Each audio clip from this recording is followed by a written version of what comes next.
Bismillahirrahmanirrahim. Assalamualaikum warahmatullahi wabarakatuh.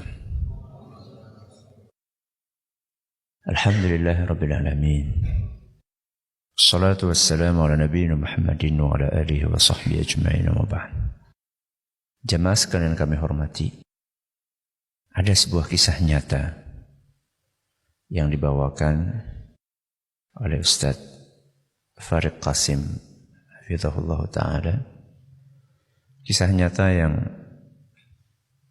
menakjubkan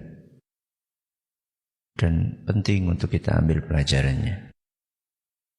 Kisah ini bercerita tentang sebuah keluarga yang di dalamnya ada seorang ibu yang sudah menjadi janda beserta dengan 2 orang anak laki-lakinya. Kisah ini terjadi di ibu kota Saudi, yaitu Riyadh. Dikisahkan bahwa 2 orang anak laki-laki ini, kakak beradik, sangat menghormati orang tuanya, sangat menghormati ibunya, sangat berbakti kepada keduanya. Mereka tinggal di sebuah apartemen nyewa. Kira-kira biaya sewa per tahunnya itu adalah 24.000 real. Kalau dirupiahkan sekitar 80 juta. Biaya apa? Nyewa. Ngontrak apartemen. Kakak beradik ini kerjaannya sopir taksi.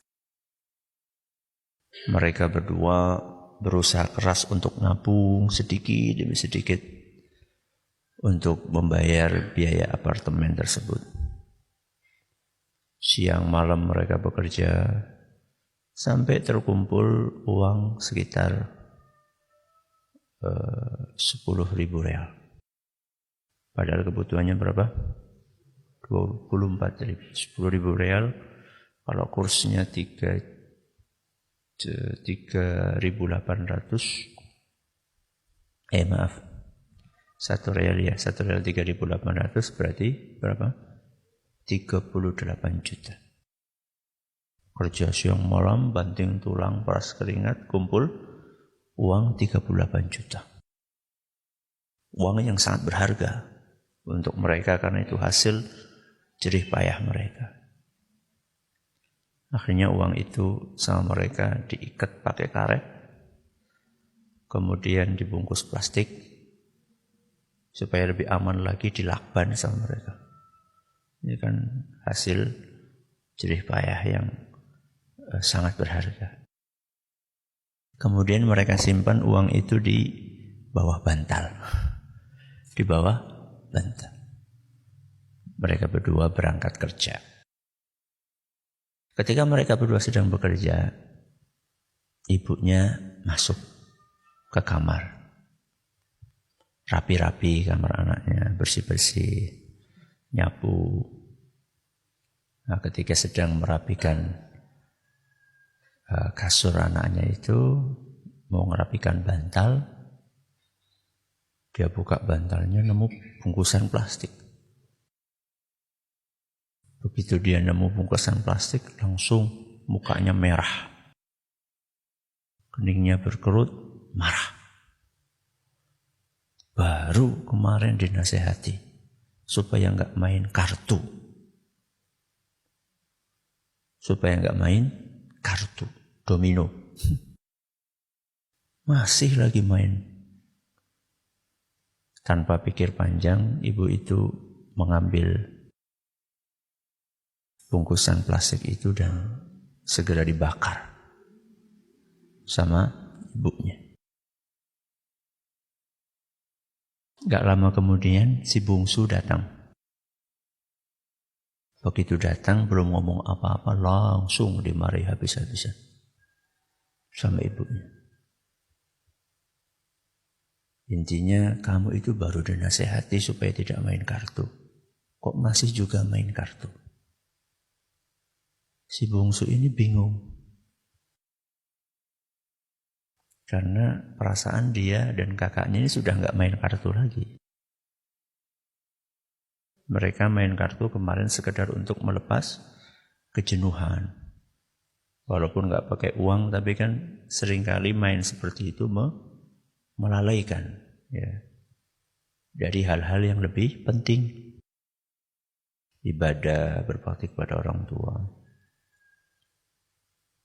Maka karena anak ini merasa tidak main kartu, maka dia pun berinisiatif bertanya kepada ibunya, "Ibu, di mana menemukan kartu yang kata ibu dipakai buat main saya dan kakak saya?" Kata ibunya, "Di bawah bantal." "Terus sekarang kartunya di mana?" "Sudah ibu bakar." Maka anak itu diam.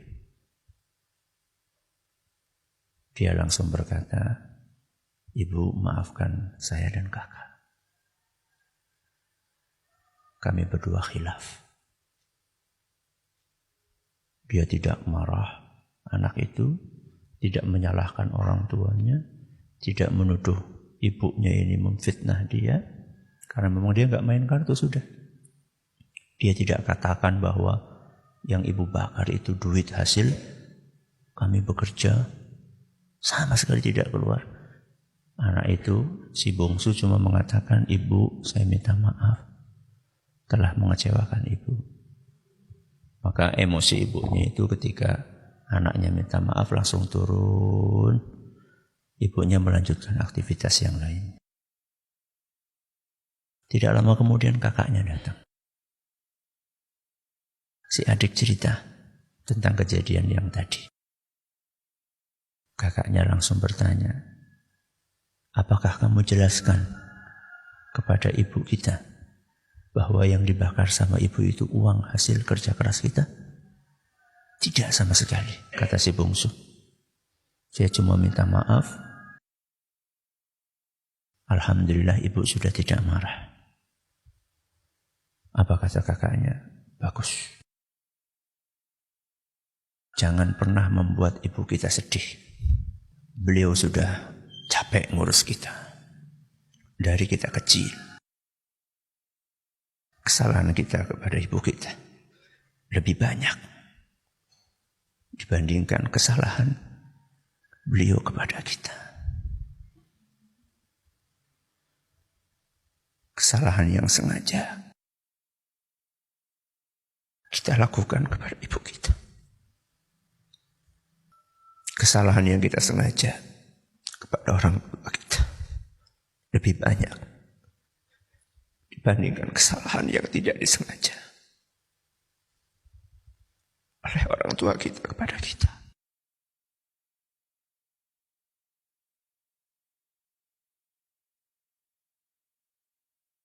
Allah berfirman di dalam Al-Quran, surat Al-Isra ayat 23,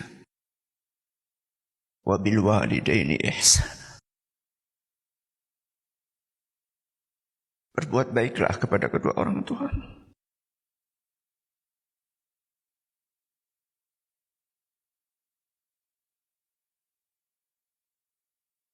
Berlatihlah untuk tidak membuat sedih kedua orang tua. Ayah kita, ibu kita.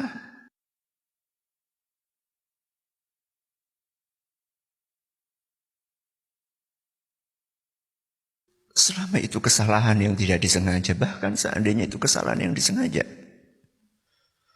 Seandainya itu kesalahan yang disengaja pun, tidak ada bandingannya dengan kebaikan kedua orang tua kita kepada kita.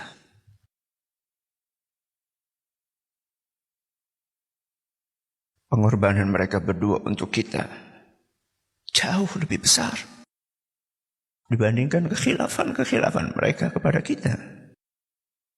Maka berlatihlah untuk tidak membuat sedih orang tua. Apalagi hanya urusan-urusan duniawi, bukan urusan akhirat, bukan kaitannya dengan dosa dan maksiat. Anak itu sebaiknya mengalah kepada orang tuanya. tidak menggurui orang tuanya, tidak suka menyalah-nyalahkan orang tuanya. Kita ini mengaji, belajar agama, itu untuk memperbaiki perilaku kita, terutama kepada orang tua kita. Terus apa manfaatnya ketika kita sering ngaji, akan tetapi perilaku kita kepada orang tua kita tidak berubah? Apa manfaat kita mengaji? Orang yang paling berhak untuk mendapatkan perubahan baik sikap kita setelah kita mengaji adalah orang tua kita. Sebelum teman kita, sebelum rekan kerja kita, mereka yang paling berhak untuk mendapatkan tutur kata kita yang halus, sopan santun kita. Jangan merasa kita sudah punya ilmu ini, ilmu itu, tahu ini, tahu itu. Kemudian kita rendahkan kedua orang tua kita. Karena kita melihat orang tua kita belajarnya nggak banyak. Mereka nggak sempat belajar. Karena mereka sibuk ngurusin kita. Mereka nggak sempat belajar karena harus banting tulang untuk menafkahi kita. Jangan pernah kita merasa lebih tinggi, lebih hebat, lebih pintar, lebih banyak ilmunya dibanding kedua orang tua kita. Ada kesalahan ini, kesalahan itu, ditolerir, ya, dimaafkan. Kalau kita ingin memberitahu sesuatu kepada orang tua kita terkait dengan masalah agama, dengan bahasa yang baik. Jangan seperti seorang anak TK yang menggurui gurunya. Jangan. Ya. Bahkan ketika kita meningkatkan bakti kita kepada kedua orang tua kita, itu adalah merupakan salah satu cara terbaik untuk mendakwahi kedua orang tua kita. Ketika orang tua kita melihat, Masya Allah, anak saya setelah ngaji, semakin halus tutur katanya, semakin sopan, maka orang tua sendiri akan tergerak hatinya. Nak, kamu belajar di mana? Bapak ibu pengen ikut, di mana kamu ngaji? Tapi ketika kita setelah ngaji, justru perilaku kita semakin tidak baik, semakin tidak sopan, besar kepala, sombong, angkuh.